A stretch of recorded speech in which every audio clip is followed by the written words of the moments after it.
Rosie has never learned to say no. Not to that last glass of wine during the servants' celebration in the palace kitchens. Not to the furious housekeeper demanding someone deliver refreshments to a noble guest immediately.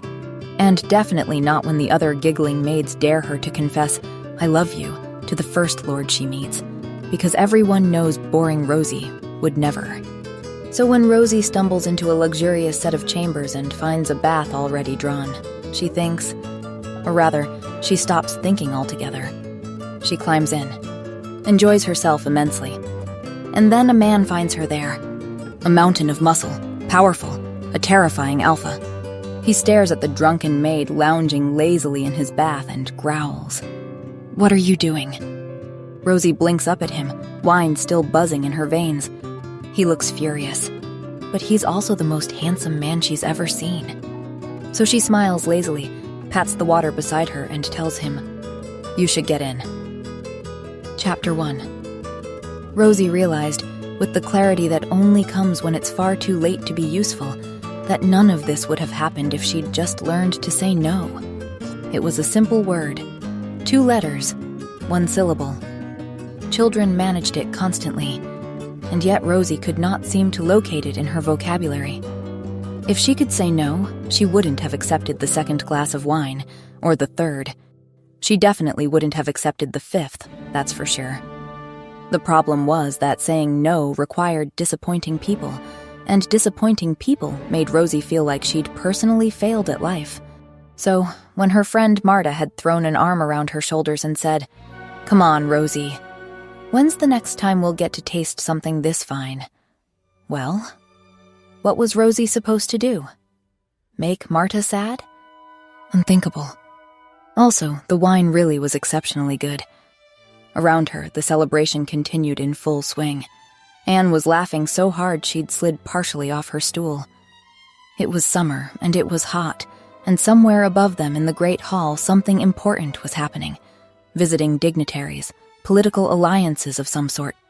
Which meant that down here, in the wonderfully cool kitchens with the good wine they'd managed to steal and redistribute, the servants were holding their own celebration. "To Princess Parisa," Patrick announced suddenly, raising his cup. "Poor thing. Marrying that terrifying bastard for the good of the kingdom." "The visiting lord," Marta stage whispered to Rosie. "Nobody's seen him yet, but the rumors are dreadful." "They say he had a man's hand cut off for spilling wine," Anne said. "Well," Rosie said charitably, "perhaps the princess loves him." The kitchen erupted in laughter. So did Rosie for some reason. She was mid-giggle. About what, she'd already forgotten, when the door banged open. Miss Harrow, head housekeeper, stood in the doorway, face thunderous. "A visiting lord," the housekeeper said, in the voice of someone who had been containing her fury for the past hour and had just run out of container, requested refreshments brought to his chambers. An hour ago. No one went. Guilty silence. "There will be consequences," she continued, "if someone does not bring them immediately." Every head in the kitchen swiveled as one toward Rosie. And Rosie, who was helpful and dependable, stood up. "West wing," Ms. Harrow said. "3rd door on the left. Do not make this worse." "I won't," Rosie promised. She meant it very sincerely. "Rosie," Marta called after her, giggling. "If the Lord's angry, just be yourself. You're so cute, he'll calm right down." "Just tell him you love him," another voice called. The kitchen dissolved into laughter. "Oh my gods, yes!" Marta clutched at the table. "Rosie, do it! I dare you!" "Rosie would never," someone said, still laughing. "She doesn't know how to be daring." Rosie stood in the doorway, tray in hand, and blinked at them. She'd never thought of herself as boring before. When was the last time she'd done something unexpected? The voices faded as she made her way through the corridors. West wing. 3rd door on the left. She could do this. She was being daring. The chambers were empty. Also, enormous, and far too grand for a regular guest room. Rosie stood in the doorway and stared. It was so hot. The summer night had turned the palace into an oven, and she was flushed and dizzy, and there was a bath. Right there, already drawn, the water still and waiting. Rosie looked at it. She had never in her life had a bath like that, They called you boring, a wine-warm voice in her head pointed out. No one thinks you'd ever dare anything. Well, Rosie said out loud, I will now. She unlaced her dress with fingers that fumbled only a little, stepped out of it. The air on her skin felt like permission. The bath was right there. She was being daring. This was what brave people did. She got in. Oh, the water was perfect, cool enough to soothe. Rosie sank down and made a sound that was probably undignified, but she was alone, so it didn't count. She closed her eyes. When she opened them next, a man stood in the doorway. Well, more like filled the doorway, shoulders nearly brushing either side. He was the largest man Rosie had ever seen. An alpha, clearly. Enormous. Tall and broad and built like something architectural, like someone had carved him out of a mountain. He could probably carry her with one arm. Rosie giggled at the thought, delighted. This large man also happened to be the most beautiful man Rosie had ever seen in her entire life, and she couldn't stop staring. Dark hair, slightly messy, dark eyes, currently locked on her with an expression of complete and total shock. He looked very surprised. It was adorable. "Who are you?" he asked, voice deep and rough. It wasn't shouted. It was quiet and controlled and slightly strangled. Rosie giggled. "What?" he continued, almost a growl.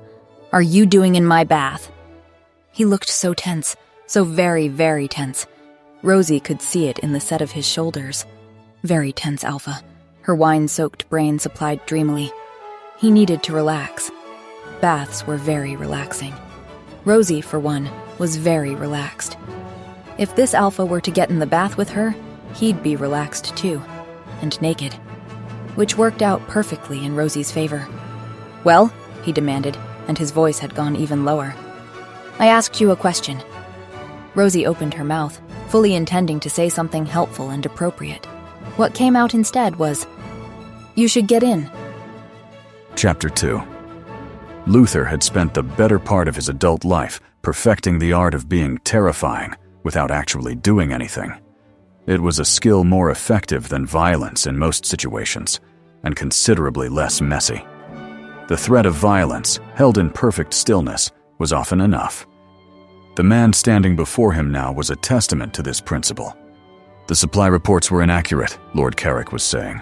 "We've discovered discrepancies. Someone has been stealing," Luther supplied. His voice was flat.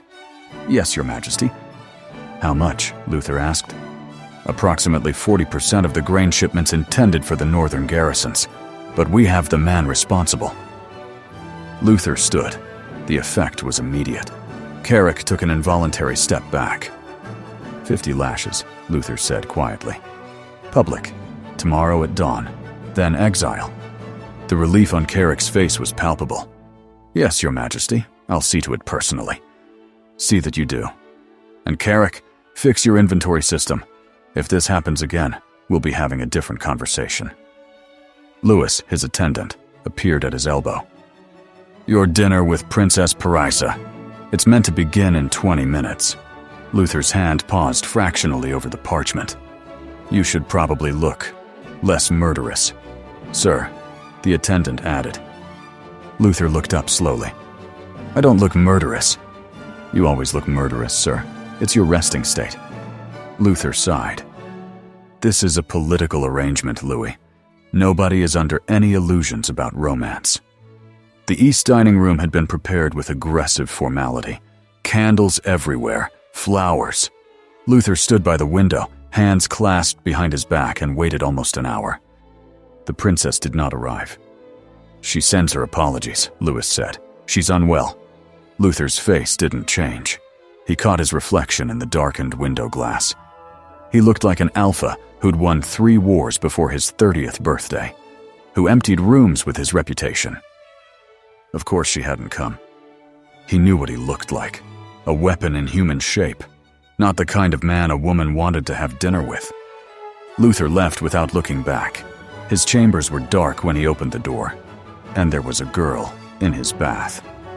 She was small, pretty, clearly unarmed, and she was looking at him. looking at him with such genuine, delighted surprise that Luther actually froze. "Oh," she breathed. She looked pleased to see him. Nobody looked at him like that. Ever. Luther frowned and glanced over his shoulder. There was nobody there. He looked back at the girl in his bath. "What in all the hells? Who are you?" he snapped, his voice dropping into the flat, commanding register that usually made people immediately confess everything. "And what are you doing in my chambers?" The girl sighed. "You have a very nice voice," she said dreamily. Luther's brain stuttered. He tried again, putting actual alpha command into it this time.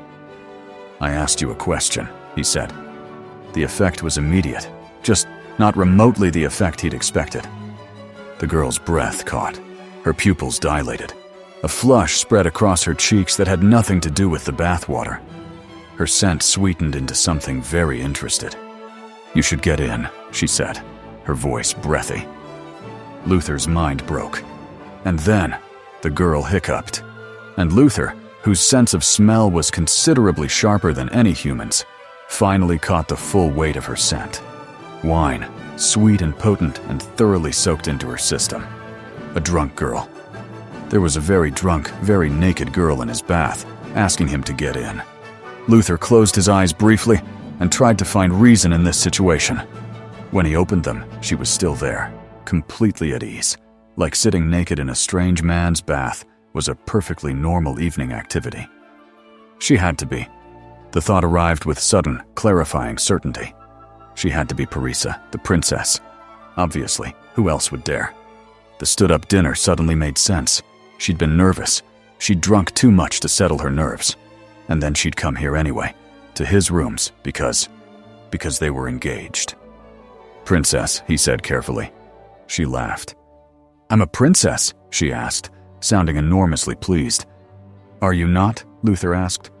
The girl drew herself up with tipsy dignity. "Absolutely, my lord. Your princess." She tried to stand. Immediately began tilting sideways. Luther moved before he thought about it. Pure protective instinct. His hand shooting out to catch her arm before she cracked her head on the tub. He steadied her carefully, keeping his eyes resolutely on her face, though his peripheral vision was providing entirely too much information, and reached for his cloak. He wrapped it around her with efficient movements. "Smells nice," she mumbled into the fabric. "Like you." Something possessive and primal stirred in Luther's chest. She was wrapping herself in his scent, claiming it, claiming him in the way of wolves, even if she didn't know what she was doing. His wolf purred with deep satisfaction. She was swaying too much to walk, so Luther simply picked her up and carried her to bed, while he figured out what to do. Should he take her back to her room? Surely she'd be embarrassed at being seen in this state. The princess wrapped her arms around his neck and pressed herself against his chest with complete trust. And Luther's breath stopped. She was warm and soft and curved in all the places currently pressed against him, and he could feel every single one of those places with acute, aching clarity. Luther's control was not infinite, and she was snuggling into him, making soft, contented sounds against his throat. He could feel his body responding, could feel the want rising, the urge to lay her down on his bed and peel away what little fabric remained and learn every inch of her with his mouth. He wouldn't, but gods, he wanted to. She tilted her head up to look at him. There was a small mole at the corner of her mouth. He stared at it, wanted to trace it with his tongue. "You're so warm," she said, wonder in her voice. His body was cataloging every point of contact, the weight of her in his lap, the softness of her thighs across his, the way her breasts pressed against his chest. The scent of her, wine and sweetness and arousal, because she was aroused. He could smell it, and that knowledge was destroying what remained of his restraint. "Why didn't you come to dinner?" he asked. The words left his mouth before he'd decided to say them. She blinked at him. "Dinner? You were supposed to meet me for dinner," he reminded her. "You didn't come." Her expression shifted, the drunken happiness fading into something softer. "Oh," she said quietly. "I'm sorry." She reached up and touched his face, her palm against his jaw, gentle and certain. "You're lonely," she whispered. Luther's entire body went still. It wasn't a question, just stated. You were waiting, she continued, her thumb moving softly against his cheek. And no one came. She shifted in his lap. He barely suppressed a groan and wrapped both arms around his neck. I'm sorry you were lonely. Luther's arms came up without his permission. He could feel every breath she took, and underneath it all, something certain and absolute, telling him what he already knew. She was his. This sweet, drunk girl who looked at him without fear and with something that looked dangerously close to adoration. He wanted her. Gods, he wanted to keep her forever. I think I love you a little bit, she mumbled, her words slurring together. Isn't that silly? Then her eyes closed, and she was asleep, wrapped around him and trusting. Luther sat frozen with a sleeping princess in his arms and felt his entire world realign. Chapter 3. Rosie surfaced from sleep gradually, the way you do after the best rest of your life. Everything was warm. Everything smelled extraordinary.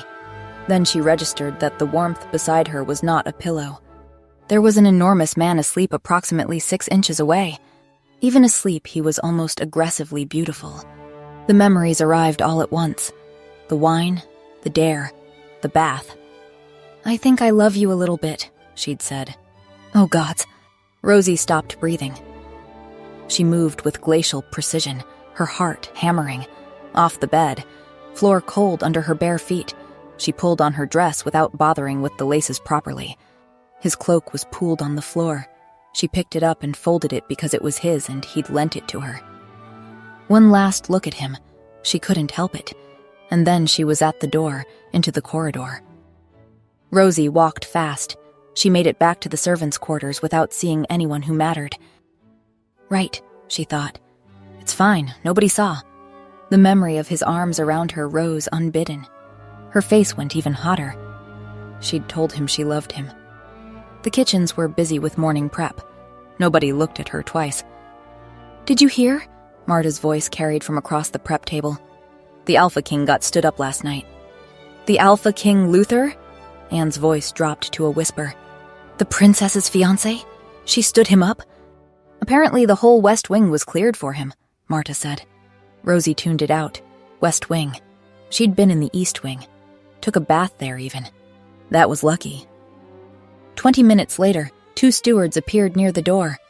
The king is looking for someone, the first steward said. Quite desperately, they say. Who? The second one asked. The princess. Apparently.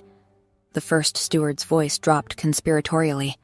She apparently went to his chambers last night, alone, and fell asleep there, in his bed. Rosie fumbled the pitcher, caught it. The princess? The second steward's voice was shocked. That doesn't sound like her at all.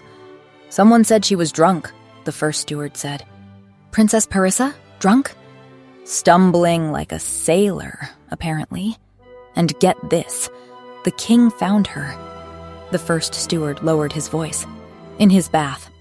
Naked. The room lurched and Rosie had to hold back a wave of nausea. West Wing, Rosie thought distantly. They said West Wing.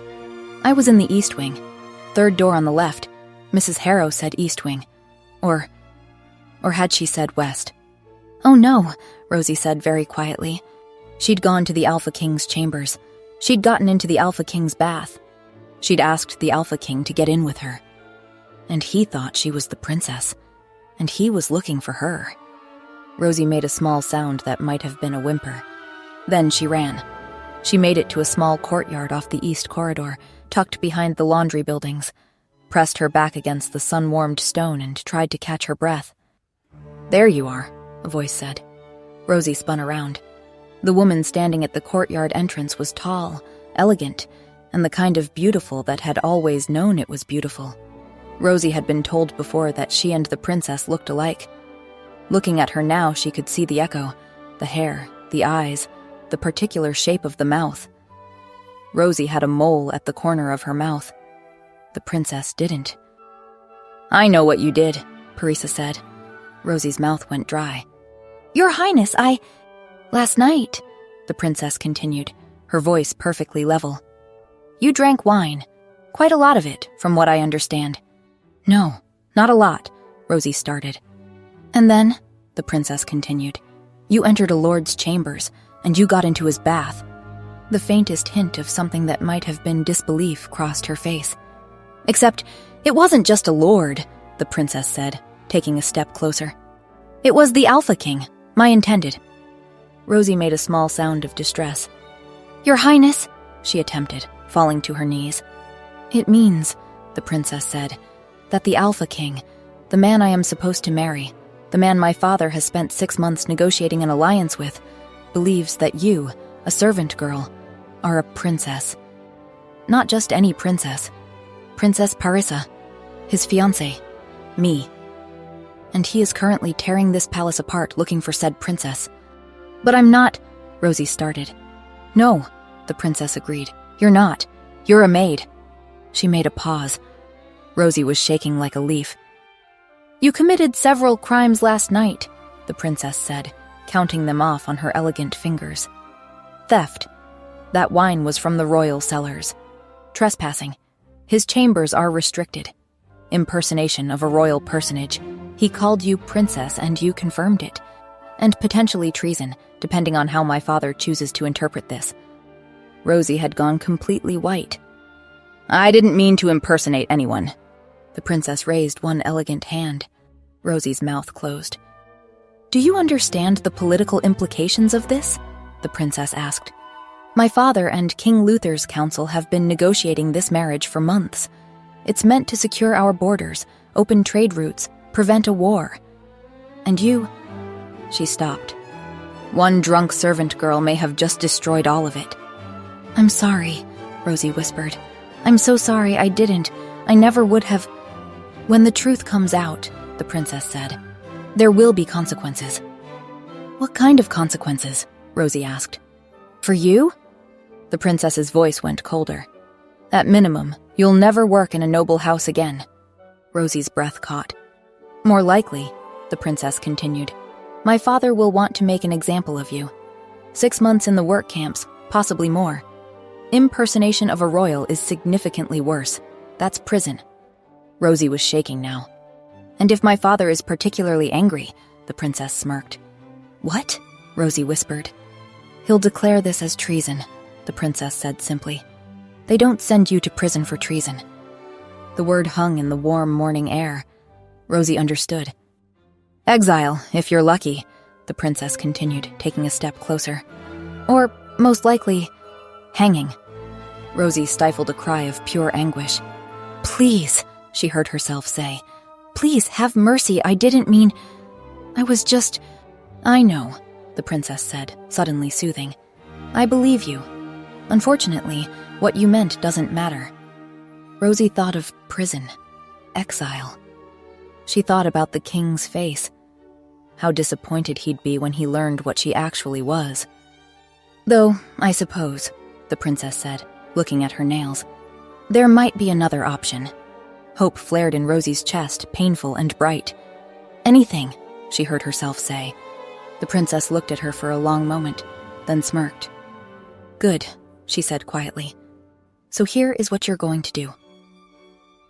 Chapter 4. Luther stood at the window, hands clasped behind his back, watching the courtyard darken as evening settled in. He had not spent the entire day pacing his chambers like a caged wolf. He was a man who had commanded armies, who stared down enemy generals, and made decisions that affected thousands of lives. Now he was nervous about one dinner. Princess Parissa, the attendant announced. Luther turned and stared at his tiny princess. She was even prettier than he remembered. Small, delicate in a way that made every protective instinct he possessed sit up and pay attention. The fullness of her lips, the curve of her cheek, and there, at the corner of her mouth, the small, dark mole. Princess, he said quietly. She looked up. Startled visibly, a small jump, a sharp inhale, her eyes going wide, and then attempted a curtsy. It was the worst curtsy he had ever witnessed in his entire life. Wobbly, lopsided, clearly improvised. Luther found it completely charming. "Your Highness," she said breathlessly. Several attendants inhaled sharply. That was not the correct form of address. She realized it, her face going scarlet. "Your Majesty," she corrected. "I'm so sorry. Oh gods, I'm so sorry." "It's quite all right, Princess," Luther said, consciously softening his voice. "You may address me by my first name, if you wish." She stared at him, lips slightly parted, brown eyes enormous. She managed eventually. "I shouldn't, Your Majesty." Luther studied her. She was a nervous wreck. This was not Parisa from last night, the one who'd fallen asleep against him like he was the safest thing in the world. This girl looked like she was one loud noise away from bolting. But there was something else in her scent, something that smelled almost like fear. Was she afraid of him? Of course she was. Everyone was afraid of him. "Are you all right, Your Majesty?" Parisa asked, looking up at him with concern. Luther blinked. "I'm sorry?" he asked. The princess frowned, then took a small step closer, her nervousness forgotten. "You looked upset. Sad, almost. Are you all right?" She could smell his dismay, he realized. "I'm fine," he said roughly. She looked at him for a long moment. Then, very carefully, she reached out and touched his arm, just her fingertips. Luther couldn't breathe. She was just as kind as last night, just more shy. He would be careful with her, patient, gentle. "I'm glad you came," he said, and offered her his arm. Her fingers were small and warm against his sleeve. He could feel the slight tremor in them. He led her to the table and pulled out her chair. Slowly, he reminded himself. Patience. He took his own seat and tried not to notice how good she smelled, how the candlelight caught in her hair. She was looking at the table setting with an expression he couldn't quite interpret, slightly lost, slightly overwhelmed, her eyes moving along the row of silverware like she was looking at something written in a foreign language. "Is something wrong?" he asked. "No," she said immediately, sounding breathless. Luther decided to let it go. "Would you like some wine?" he asked, reaching for the bottle. Her eyes went very wide. "Your Majesty, I'm so sorry," she said, panicked. "I didn't mean to. Last night, oh gods! Last night I'm so sorry. Please forgive me." She was spiraling. He could smell the panic rising. "My lady," Luther said, but she wasn't hearing him. "Shouldn't have been there at all. I should never have gotten in your bath. And then I fell asleep and you were so kind, and I was so inappropriate, and He was around the table before he'd decided to move, caught her gently by the upper arms before she could hyperventilate herself into fainting. "Please," he said quietly, bending slightly to meet her eyes. "Please, do not be embarrassed." She looked up at him. This close, he could see the panic in her face. "I was absolutely enchanted," he said, "by our meeting, by you. You were—" He stopped, started again. "Truthfully, Parisa, I have been able to think of little else since." She blinked at him. "Really?" she asked, sounding almost hopeful. He couldn't help it. His hand came up and cupped her cheek. "How could I not be?" he murmured. "You were a vision last night. And this morning when I woke and you were gone," he stopped himself. "I have been counting the minutes until I could see you again." She leaned into his touch, just slightly. "Oh," she breathed. I thought of you as well, Your Majesty." She was very close, close enough that he could see every detail of her face, the small mole at the corner of her mouth that he wanted to taste. She was looking at him like he'd done something extraordinary. And underneath the nervousness, something else in her scent, something warm and sweet and entirely unmistakable. Arousal. His mate was aroused. For him. Luther's control, already strained, took significant damage. He did it before he could stop himself, brought his thumb down, and grazed it very lightly across her lower lip. She made a sound. Soft, involuntary, breathy. A moan that went straight through him like lightning. Her lips parted under his thumb, and for one perfect moment, he felt the warmth of her breath against his skin, and imagined those lips around something else entirely. Then her eyes flew open wide, mortified, and she clapped her own hand over her mouth. She jumped to her feet. "I should go." Her face was scarlet. She smelled embarrassed and still maddeningly aroused. Luther straightened immediately, cursing himself. Too fast, too forward, even though her scent was telling him something very different from scared. "Aren't you hungry?" he asked, trying to sound gentle. "No," she said, looking around like she was searching for an escape route. "You do not wish to have dinner?" he asked carefully. "Oh," she blinked. "Yes, no. I don't. What do you want? I mean, what?" She stopped, looked briefly, genuinely frustrated with herself. "Perhaps just dessert," he said quickly. "If you're not hungry." She paused. "Dessert?" she asked, and there was something in her voice that sounded almost like hope. "Yes," Luther said, "dessert, if you'd like." "I suppose," she said carefully. "Maybe. Yes." Relief flooded through him. She was staying. He gestured to the servants. "Bring dessert, everything in the kitchens, now." They brought an unreasonable amount of dessert. Cakes, pastries, small dishes of cream and glazed fruit, chocolate things, sugar things. He watched her eyes move across the selection, watched something happen to her face. She reached for a small spoon with the confidence of someone on familiar ground for the first time all evening. She tried the cake first, closed her eyes, made the same breathy, pleased sound she'd made when he'd touched her lip. "Good?" he asked. His voice came out strained. She said, which wasn't a word but communicated everything. He tried very hard not to imagine what other situations might produce those sounds, and failed completely. The nervousness had dissolved. This was Parisa from last night, warm and real and unguarded. "This is wonderful," she said softly. "You're very kind." Kind. She'd said it last night, too. She didn't see the weapon, the threat. She just saw him, and she thought he was kind. He was going to marry this girl. He was going to court her properly, earn her trust, make her feel safe with him and be patient, even though every instinct was screaming at him to claim her now. She smiled at him over another spoonful of cake and licked cream off her bottom lip, and Luther had to grip the arms of his chair to keep himself from moving. He cleared his throat. He was going to do this right, even if it killed him. Chapter 5. Rosie was escorted back to the princess's chambers in a state that could generously be described as dazed.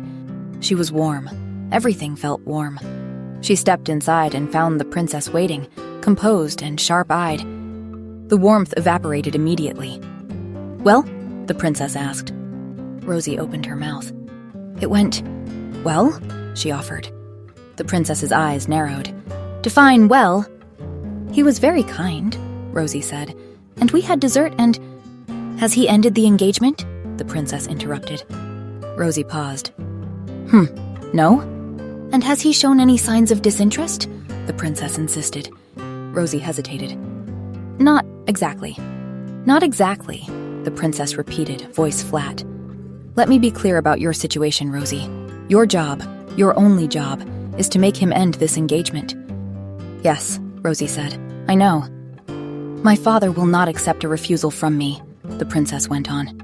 "It will be seen as disobedience, as endangering the alliance. The only acceptable outcome is for Luther to break it off himself. Do you understand?" "Yes, Your Highness," Rosie nodded. "And yet the engagement is not only intact, but apparently strengthened." The princess's jaw was tight. "You need to actively discourage him, make him lose interest." "I did address him by the wrong title," Rosie offered weakly. The princess stared at her. "The goal," she said with icy patience, "is for him to lose interest in a princess, not to accidentally reveal there isn't one. If Luther figures out the deception, if he realizes you're not me, he will have you executed on the spot. Is that understood?" "Yes," Rosie said quickly.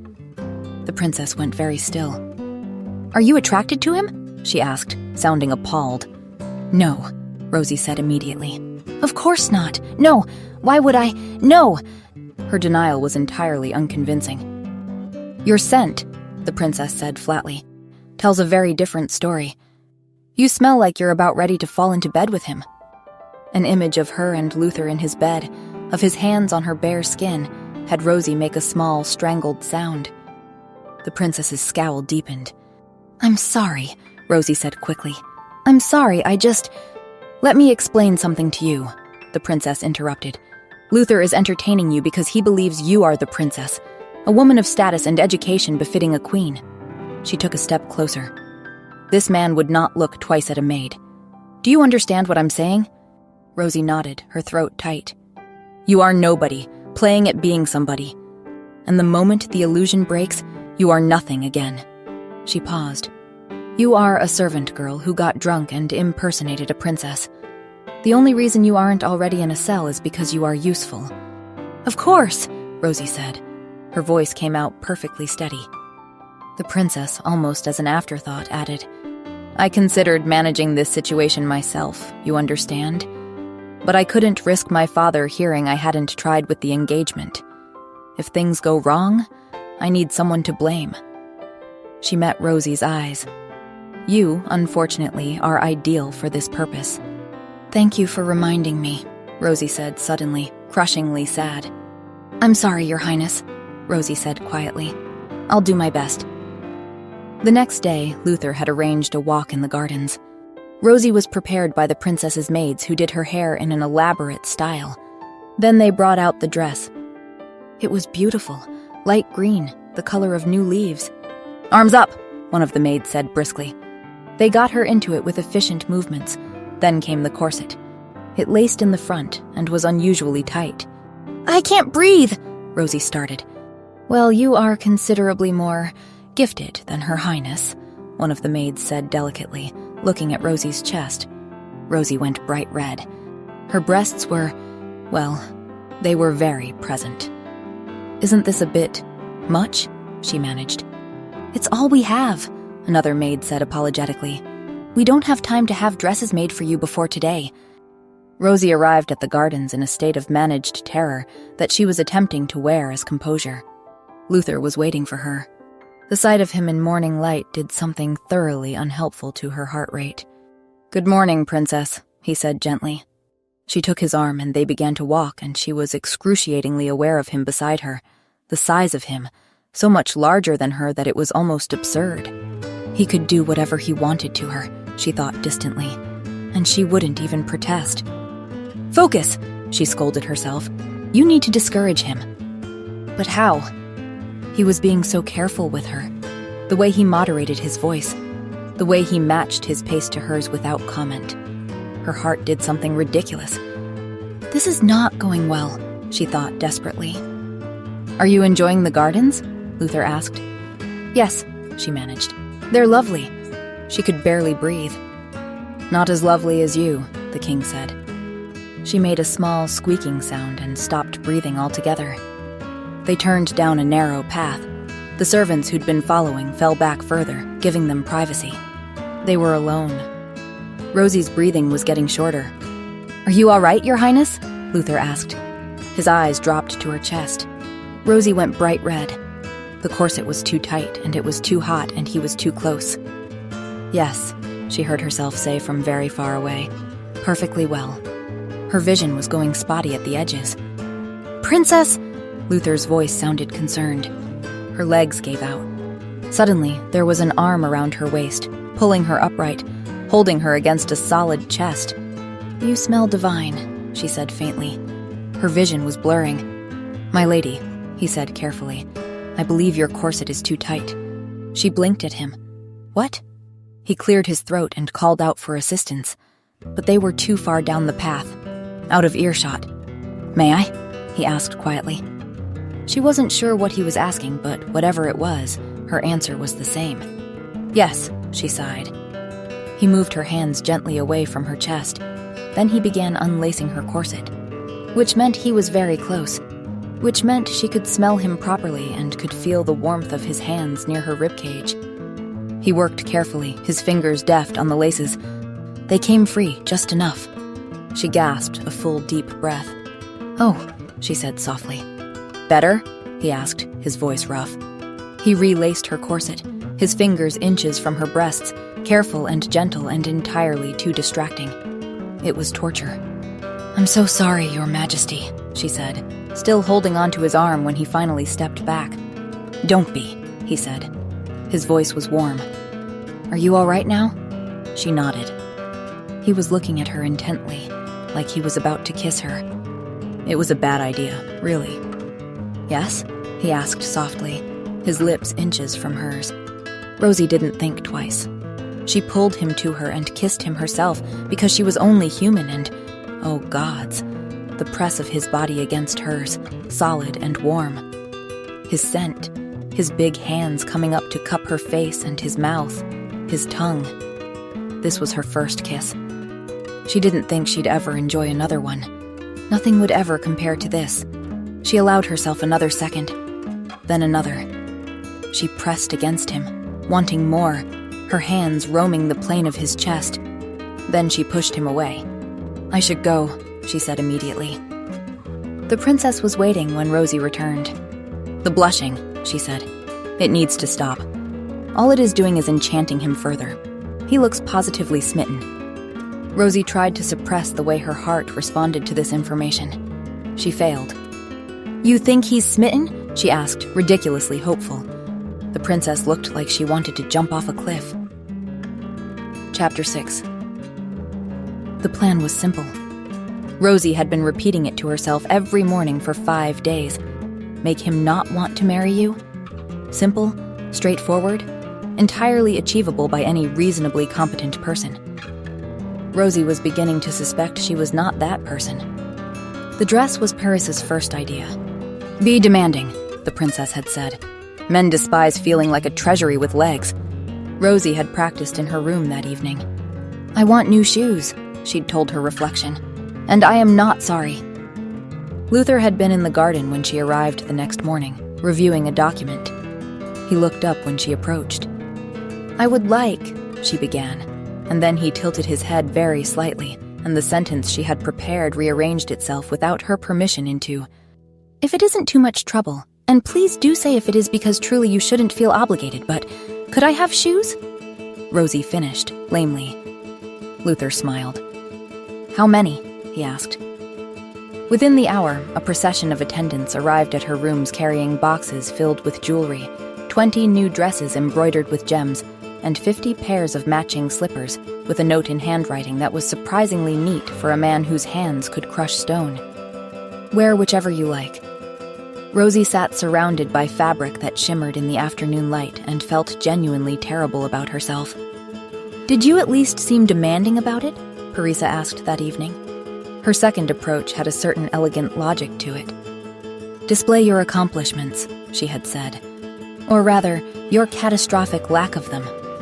The opportunity presented itself when Luther asked if she played. He wanted to know her, had heard Princess Parisa adored playing the piano. So she sat, placed her hands on the keys, and played. What followed could charitably be described as music in the same way a building fire could charitably be described as ambient lighting. "I've never heard anything quite like that," Luther said, clapping when she was done. Rosie gave him a look of profound suspicion. "You're laughing at me," she accused. He wasn't. She had become, over the past days, frustratingly good at reading him, and there was no mockery in it. He crossed the room and sat beside her on the piano bench. "You are enchanting," he said quietly. "No matter what you do, you've completely bewitched me." Rosie stared at the piano keys. "Oh dear," she thought, with considerable feeling. "He said I was enchanting," she told Parisa that evening. The princess stared at the ceiling for a long moment and sighed. The jealousy experiment began, as many of Rosie's worst experiences had, with her saying something she hadn't meant to say. She'd returned from a court gathering when she heard herself mention, very casually, that she was sure Luther hadn't meant anything by his extended conversation with the noblewoman. Obviously. More accomplished women would naturally hold his attention more effectively. It was fine. She was fine. Parisa set down her cup. "You sound jealous," she said. Rosie opened her mouth, found no convincing counter-argument available, and closed it again. "That's good," Parisa said. "Use it." The logic, as explained, was straightforward. Jealousy was possessive. Possessive was demanding. Demanding was the opposite of appealing. "But I have no right to be jealous," Rosie said. "I'm nobody. Don't think about what's real," Parisa interrupted. "Imagine he chose you. And then imagine him leaving, finding someone more appropriate. Because that," she finished quietly, "is what happens to girls like you." It was, Rosie thought, an extremely effective piece of coaching. Far too effective, really. Because she imagined it, all of it. His attention moving away, his warmth withdrawing. By the time she arrived at that afternoon's gathering, she was not performing anything at all. She stood near the window and watched Luther speak to someone across the room and felt immediate grief and despair. Her king found her within minutes. "What's wrong?" he asked. "Nothing," she lied. I know eventually you'll—" She stopped, tried again. "I know this won't last," she said finally. "That's all." Luther paused. Then he reached out and tipped her chin up with one finger and made her look at him. "You are the only one," he said quietly. "Since the night I found you, I have not looked at another woman. I could not if I tried.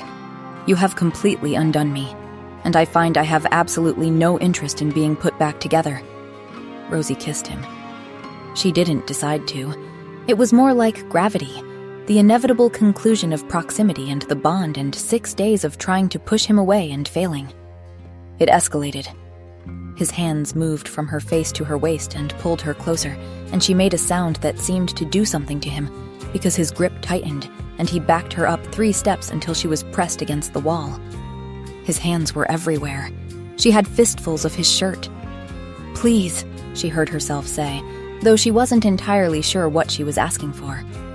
His other hand was at her hip, holding her in place while he pressed closer, and she could feel him, all of him, solid and aroused and wanting her, and the knowledge of it made heat pool low and urgent.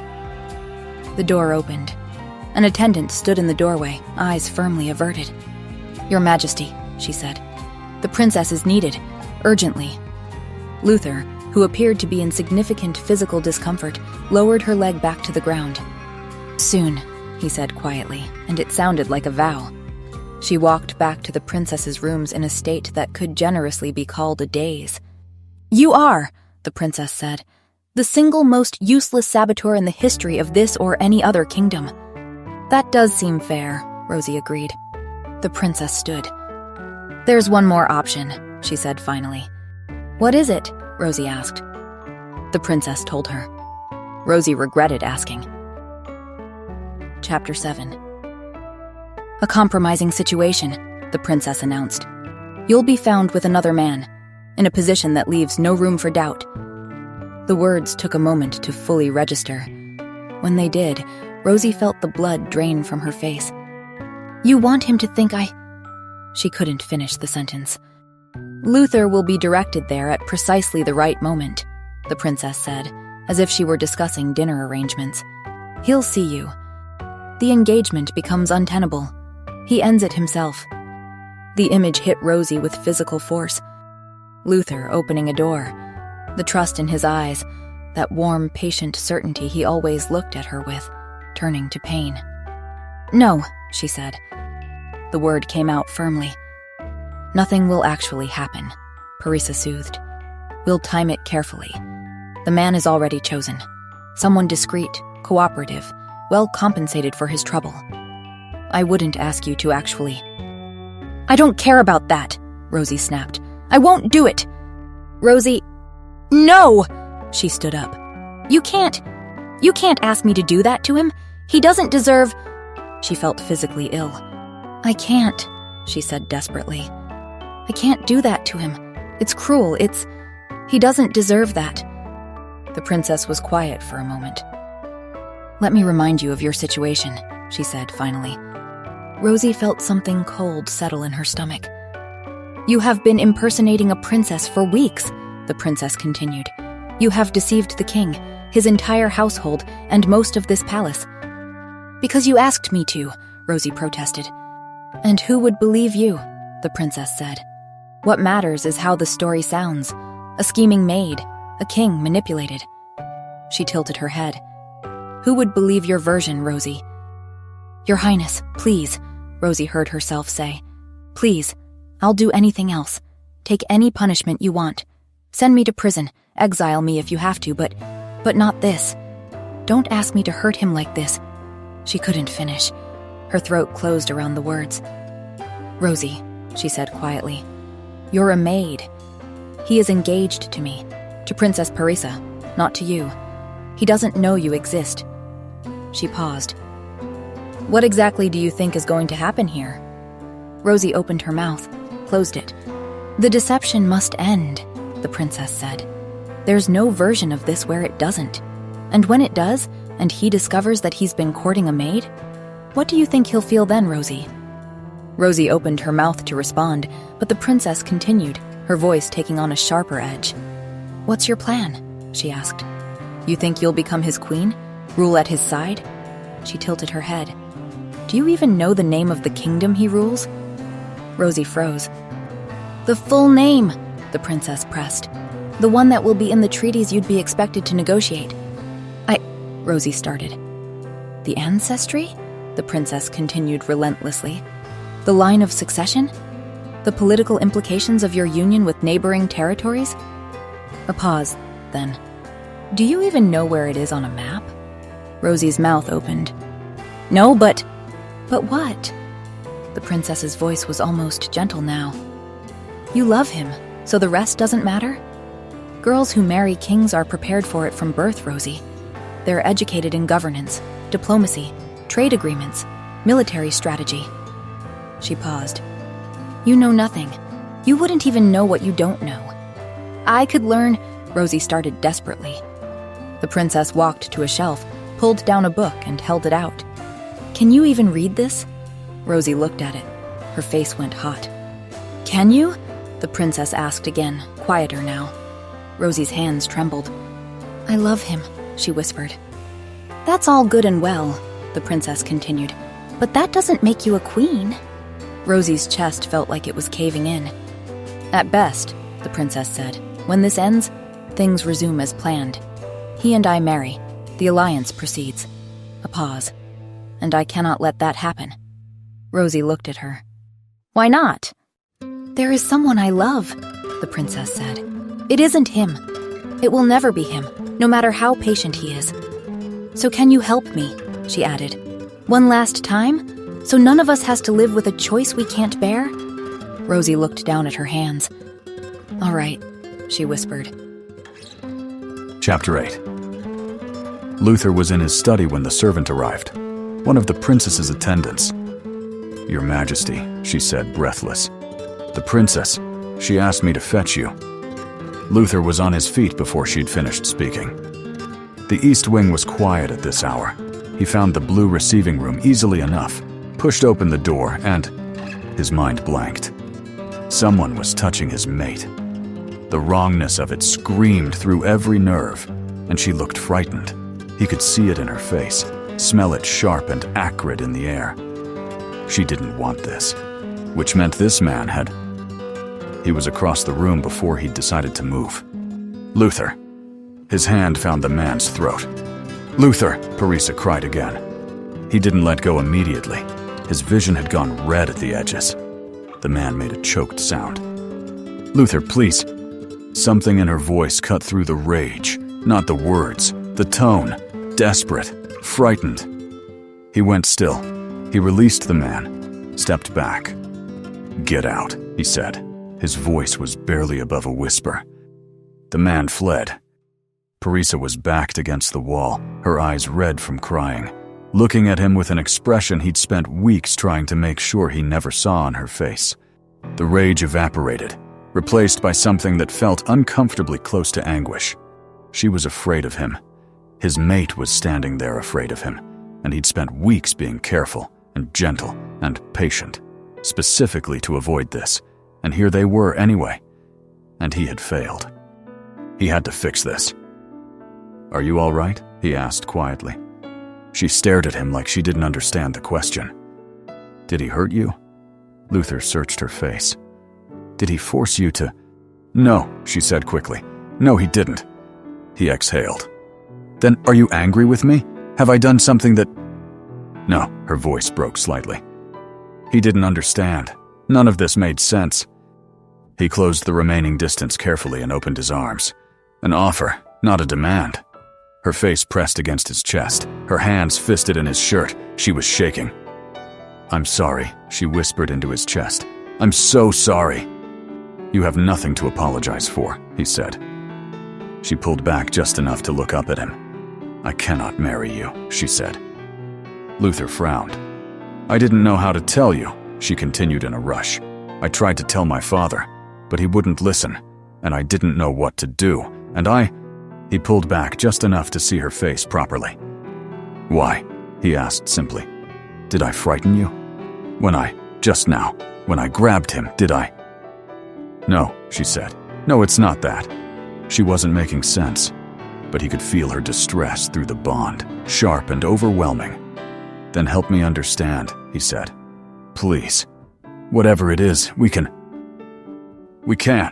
She was crying harder now. There's no fixing this. He cupped her face gently.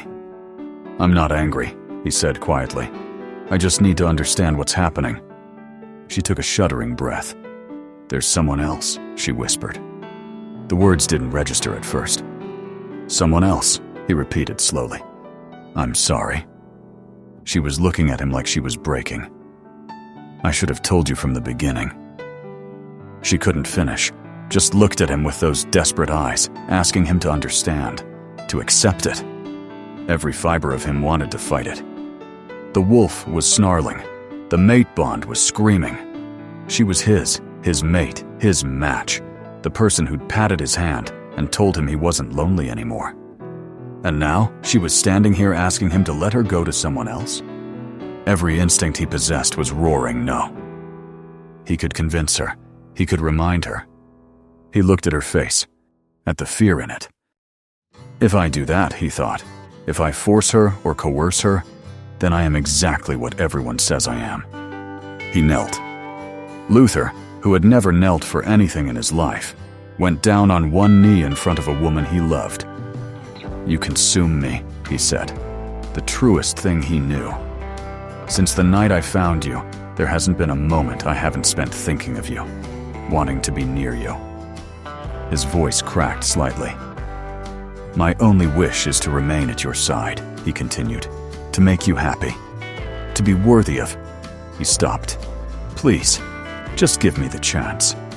She made a sound like something breaking, not the reaction he'd hoped for. You are so kind, she managed through tears, but I cannot be yours. There is someone else. I have already given my heart away. He looked at her face, at the fear. You truly do not wish to be mine? He asked. I cannot be, she whispered. There is a mate bond between us, he said quietly. You must feel it. I know you do. He paused. If you truly choose otherwise, if you feel it and still choose someone else, then reject it, formally, and I will not fight you. She stared at him. She swallowed. I reject the mate bond, she whispered. It felt like dying. He'd been shot before, stabbed. None of it came close to this. The warmth in his chest, the constant presence that had been humming there for weeks, went suddenly, completely silent, like a door slamming. His vision tunneled.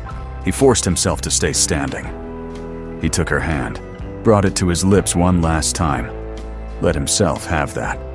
I accept your rejection, he said. He meant it. He hated it. But he loved her, and he respected her wishes. And so he meant it. He turned toward the door. He did not look back. Louis was outside waiting. Your Majesty? Not now, Luther said.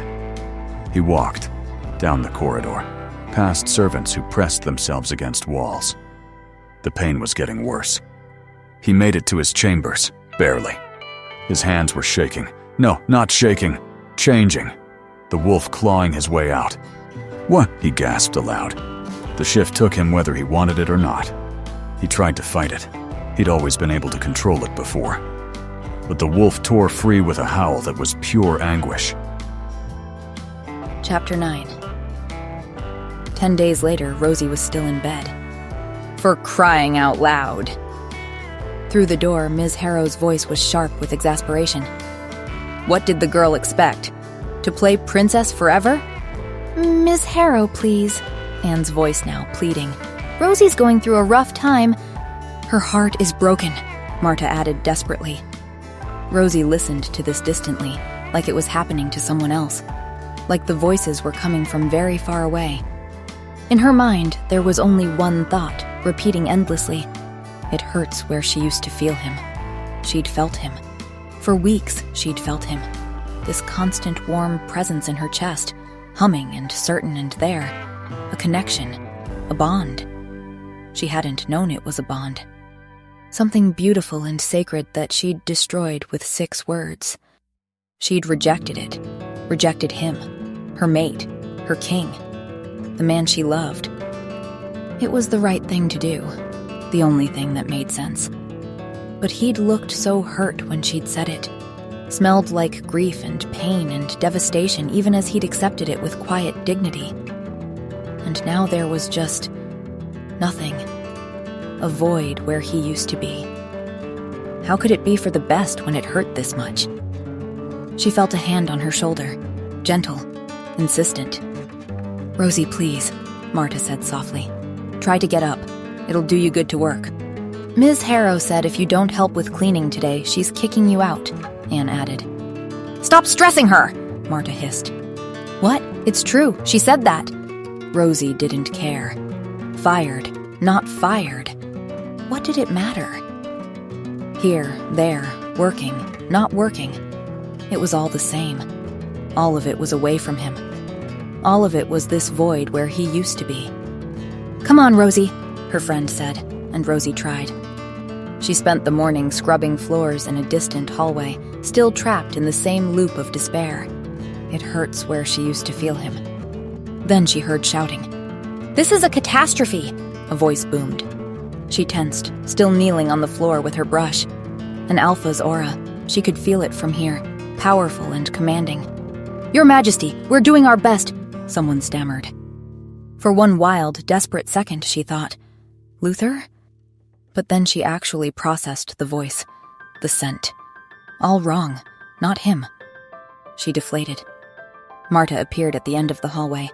Rosie, what are you still doing here? Let's go. Rosie slowly got to her feet. Your best? The alpha's voice said. It's been 10 days. How have you not managed to bring him back after 10 days? Marta was waving more urgently now. Rosie tried to move faster and knocked over her bucket. Marta groaned.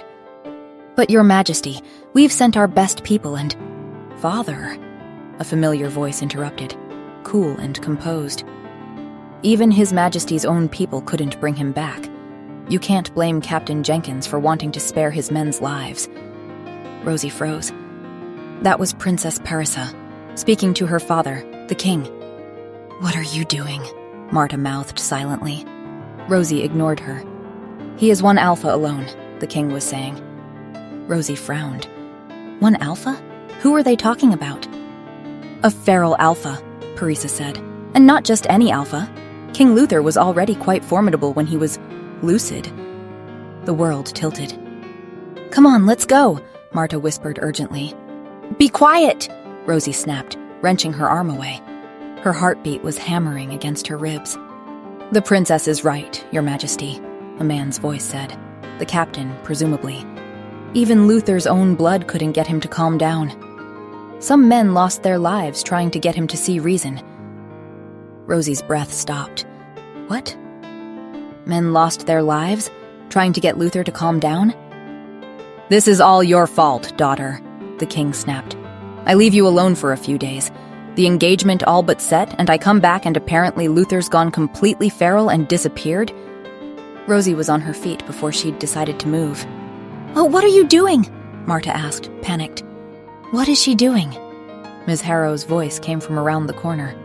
Rosie ignored them both, pushed open the door and burst into what appeared to be a study. 3 people stared at her. Princess Parisa, an older man who could only be the king, and a guard captain in full armor. What happened? Rosie asked desperately. What's wrong with Luther? Is he hurt? The king gaped for a second.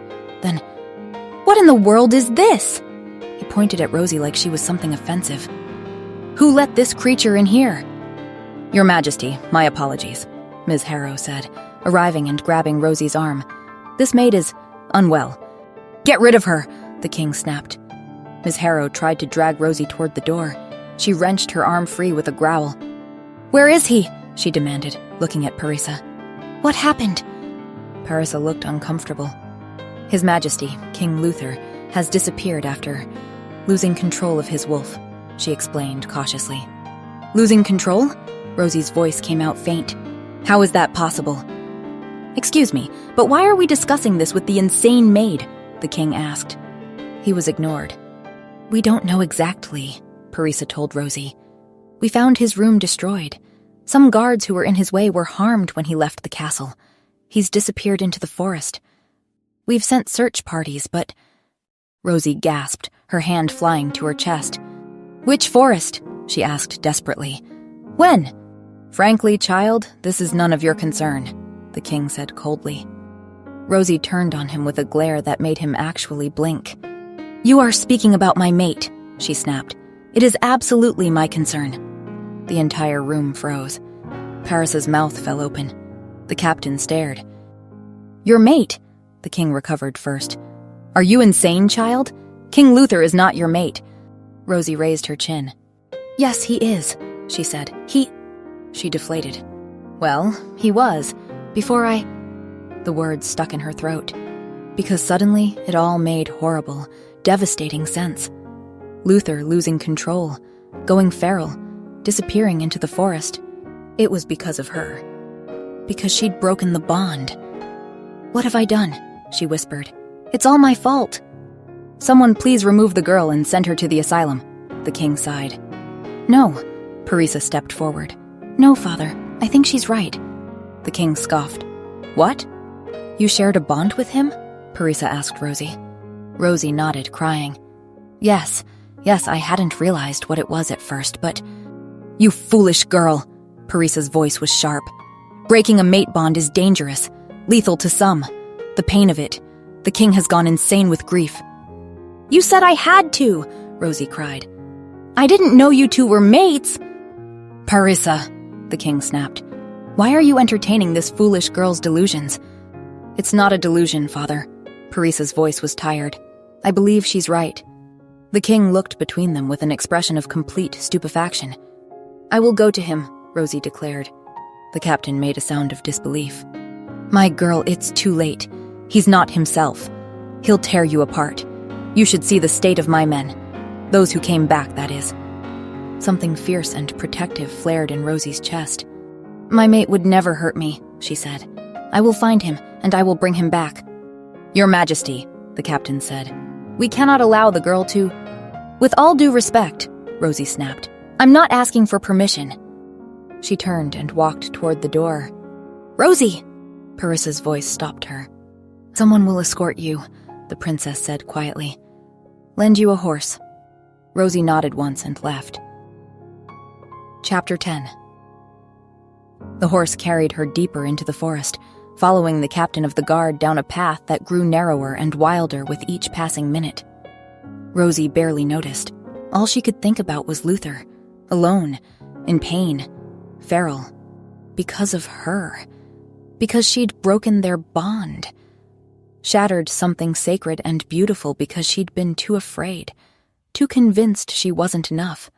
And now he was lost somewhere in these woods, his humanity slipping away. I'm coming, she thought desperately. Please hold on. The captain stopped his horse by a river, turning to look at her with grim concern. This is as far as I go, he said. He was last seen near here, but Miss... He won't hurt me, Rosie said, dismounting. The captain looked skeptical. Then Rosie caught something, just the faintest trace on the wind, his scent. You can go, she told the captain. It's best I'm alone. The captain hesitated, then nodded slowly. Rosie waited until the sound of hoofbeats faded completely. Then she followed the scent. She wasn't a good tracker. had never been trained. Her wolf senses weren't particularly impressive. She was submissive-natured, not built for hunting or fighting. But she'd been aching for this scent for 10 days, starving for it. She couldn't lose track of him now if she tried. The scent was different, though. They were right about that. Luther was not himself. There was something darker in it, more aggressive, more animal. And underneath all of it, threaded through the wildness, pain. Raw, devastating pain. Rosie's eyes burned with tears. I'm coming, she thought again. She followed the scent through dense undergrowth, around ancient trees. Her dress was ruined. She didn't care. What if he's lost for good? The thought arrived with cold clarity. She stopped walking, stood in the middle of the darkening forest and made herself a promise. Then I'll shift and join him. He won't be alone. Wherever he goes, I'll be there. A growl rumbled through the trees. Rosie's wolf told her to freeze, to be quiet. She obeyed. Heard movement, heavy footfalls, branches snapping, the scent getting stronger. She turned slowly. He emerged from behind the trees, enormous. The largest wolf she'd ever seen, dark fur, nearly black, massive shoulders. His eyes were glowing faintly in the dimming light, wild and unfocused. And he was growling, low and continuous. But it was him. She knew it was him. Luther, she breathed. The wolf's ears twitched, but there was no recognition in his eyes, just that continuous growl. It's me, Rosie said, her voice shaking. His lips pulled back, baring teeth. He prowled forward, muscles coiled. Then he pounced. Rosie hit the ground hard. The wolf was above her, massive and terrifying, teeth bared inches from her throat, growling so loudly she could feel it vibrate through her bones. For one terrible moment, she thought the captain had been right, that she'd lost him completely. Then she looked into his eyes, and very slowly, moving with careful precision, she did what her wolf was telling her to do. She tilted her head back and bared her throat. You don't have to be lonely anymore, she whispered. I'm here. The growl changed, became questioning, confused. Then he sank his teeth into her neck.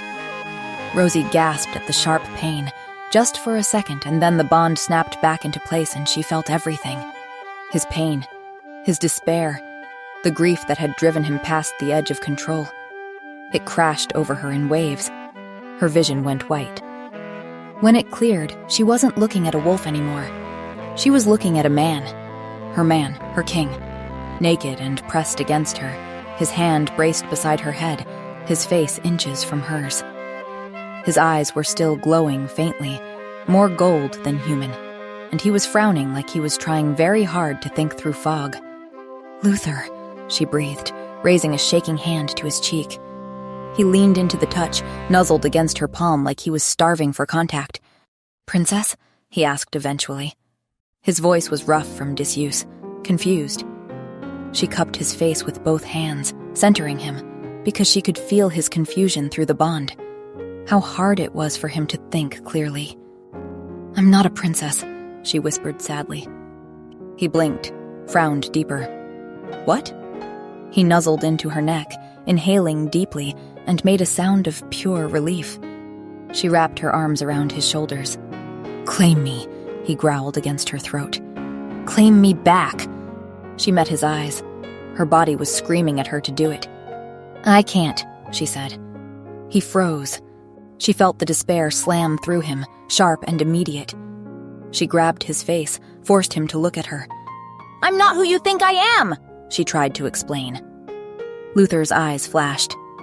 Forget that other man, he growled, too feral to be rational. You're mine. You belong to me. He pressed her hand to his chest, right over his heart. She could feel it racing. There is no other man, Rosie said softly. There is only you. Luther stilled, clearly didn't understand. But, he started. I'm not the princess, Rosie said, feeling very small and exposed. I'm just me, Rosie. Luther searched her face. I'm a maid, she explained, her voice breaking. I clean floors, that's all I am. There was a moment of silence. Rosie thought, at least he's saved. That's what matters. Perhaps he'll let me stay near him, even when he finds a proper queen. I don't. Luther frowned. What about, you said there was somebody else. There wasn't, Rosie said quickly. Parissa, the real princess, she loves another. That's why I pretended to be her. Because she needed. She stopped. I'm sorry, she whispered. I wanted so badly to be your princess, because I love you. But I'm nobody. I clean floors, that's all. Luther stared at her like he was trying to parse her words. Then he smiled and her breath stopped because she'd never seen him smile like that. There is no other? He asked hopefully. Only me? I don't think you understand, Rosie said. I can't even read properly.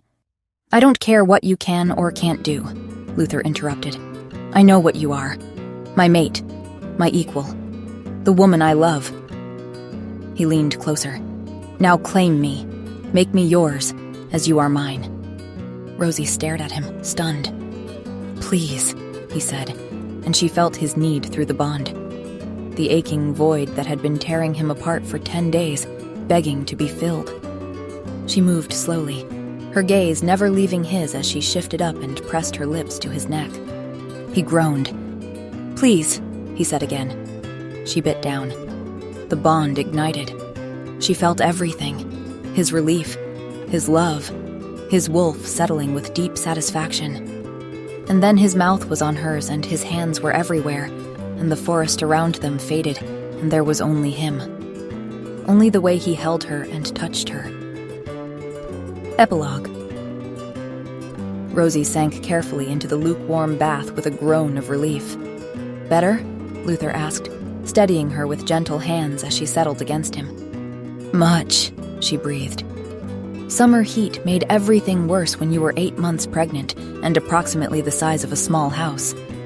His hands moved to her shoulders, massaging with the careful pressure he'd perfected over the past year. She leaned back against his chest with a contented sigh. I seem to recall, he murmured against her ear, a similar bath. Though you were considerably smaller, and considerably more drunk. I was very drunk, Rosie conceded, and you were very patient about finding me in your bath uninvited. I was completely undone, he corrected. I believe my exact thought was, I'm going to marry this girl and I don't care what it takes. You thought that while I was naked in your bath asking you to get in with me? I thought that approximately 30 seconds after you told me I had a nice voice. He pressed a kiss to her shoulder. Everything after that was just confirming what I already knew. Rosie smiled, one hand resting on her belly where their child was currently performing what felt like acrobatics. Your air is very active today. Luther's hand joined hers, spanning the width of her stomach with reverent care. Parissa sent word she'll arrive next week, Rosie said. She wants to be here for the birth. Good. Luther's approval was genuine. The alliance between their kingdoms had strengthened considerably, helped by the fact that Parissa had personally trained Rosie, vouched for her, and helped smooth her transition into queenship. I still can't believe I'm going to be a mother, Rosie said quietly. A year ago, I was scrubbing floors. A year ago, you were already my mate, Luther corrected. You just didn't know it yet. Their child kicked firmly against Luther's palm. He laughed, delighted. Strong, he said approvingly. Like their father, Rosie smiled. Who is supposed to be in a council meeting right now? They can wait, he murmured against her skin. My mate is in a bath. I have priorities. She laughed, and he caught the sound with his mouth, and they stayed there until the water went completely cold. Thank you so much for listening. I hope you enjoyed this story. I've written quite a lot of stories here, one every week, and some of you sometimes ask if there will be a part 2, or if we'll spend more time with certain characters. When I write these stories, I always create them as complete standalones, so each one has its own beginning, journey, and ending. But if you ever find yourself wishing you could stay a little longer in a story or with a character you loved, you can visit my Patreon. Over there, I share bonus chapters, extra character POVs, and sometimes unreleased scenes. Of course, you can always simply enjoy the stories here on YouTube. Patreon is just an extra for those who'd like a little more. Thank you again for listening, and I'll see you very soon for the next story. Lily.